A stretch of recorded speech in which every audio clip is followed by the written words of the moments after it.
حارث بن عبداللہ حمدانی حضرت امیر المومنین علی ابن ابی طالب علیہ السلام کے اصحاب اور سچے عاشقوں میں سے تھے۔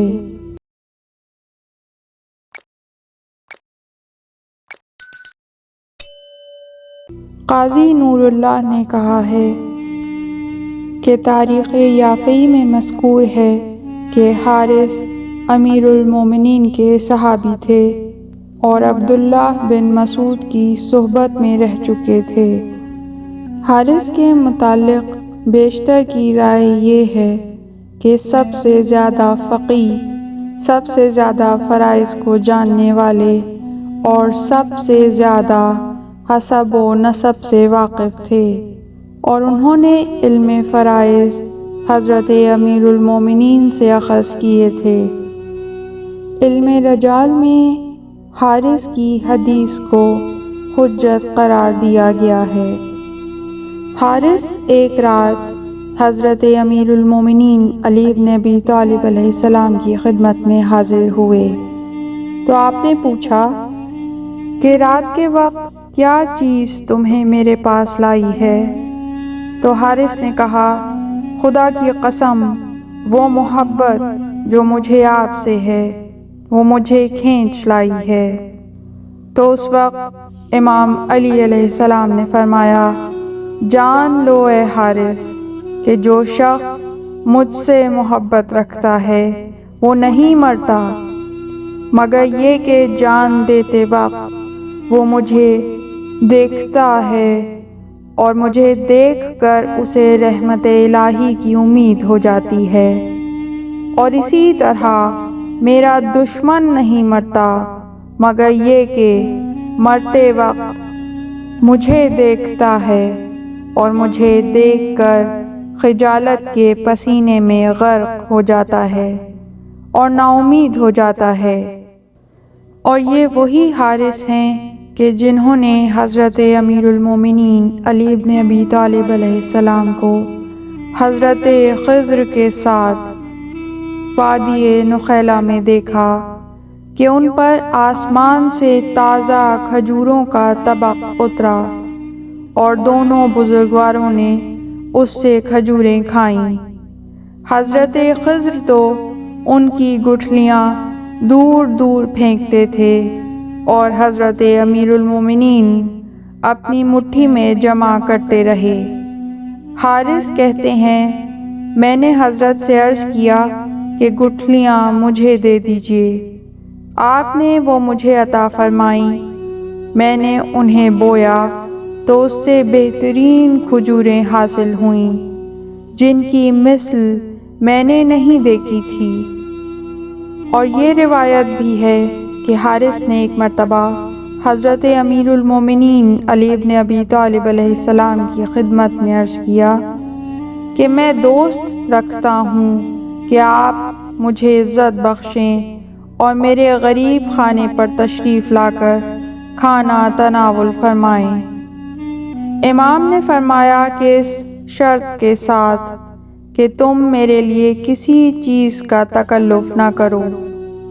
بس آپ اس کے گھر میں تشریف لے گئے اور حارث روٹی کے کچھ ٹکڑے لے آئے۔ امام وہ روٹی کے ٹکڑے کھانے لگے تو حارث نے عرض کیا کہ میرے پاس کچھ درہم و دینار ہیں، اور نکال کر حضرت کو دکھائے اور عرض کیا کہ اگر آپ اجازت دیں تو میں آپ کے لیے کچھ خرید لاؤں۔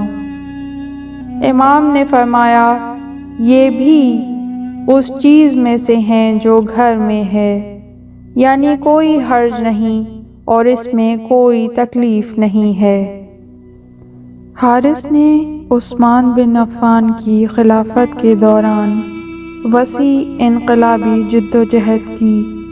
وہ کوفے میں ان ارکان میں سے تھے جنہوں نے مالک اشتر کی قیادت میں سعید بن عاص کہ جو کوفے میں عثمان کی طرف سے مقرر کردہ تھا، اس کی ظلم و زیادتی کے خلاف اس کی مخالفت کی انہوں نے سعید بن عاص کے خلاف بغاوت کی اور مدینے چلے گئے اور عثمان سے ان کو ہٹانے کو کہا۔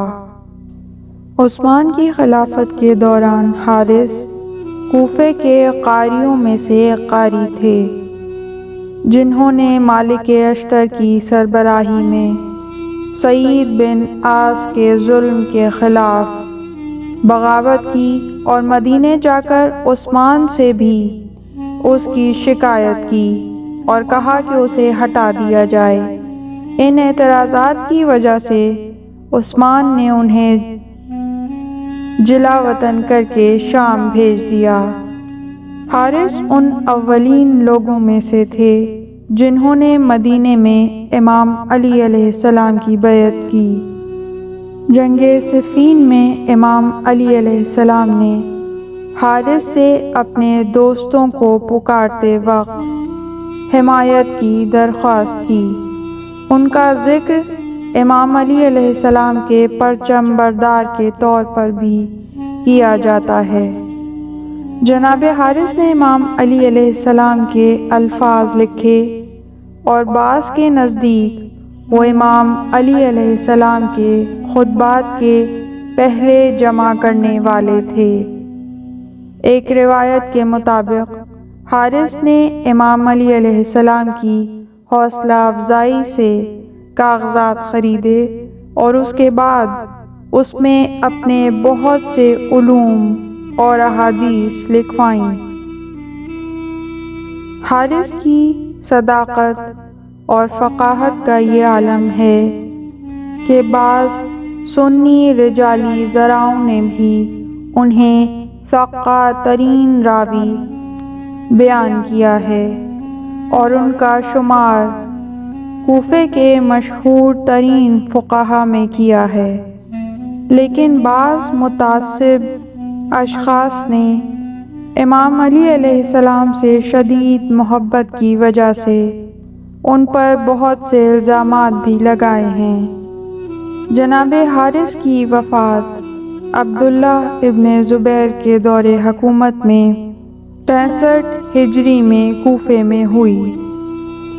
پروردگار جس طرح امیر المومنین علی ابن ابی طالب علیہ السلام نے حارث کو یہ خبر دی کہ میرا ہر چاہنے والا، میرا ہر شیعہ موت کے وقت میری زیارت کرتا ہے، پروردگار ہمیں بھی جان کنی کے وقت، سکرات موت کے وقت دیدار علی نصیب فرمائے، قبر برزخ و محشر میں علی کی نصرت و ہمراہی نصیب فرمائے، روز محشر علی کی شفاعت نصیب فرمائے اور بہشت میں علی کے جوار میں جگہ عطا فرمائے۔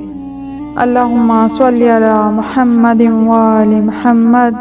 پروردگار رحمتیں نازل فرما محمد اور ان کی پاک آل پر ہزاروں کروڑوں درود و سلام۔ اللہم عجل لولیک الفرج۔ پروردگار قائم آل محمد کو، ہمارے زمانے کے علی کو اذن ظہور عطا فرما۔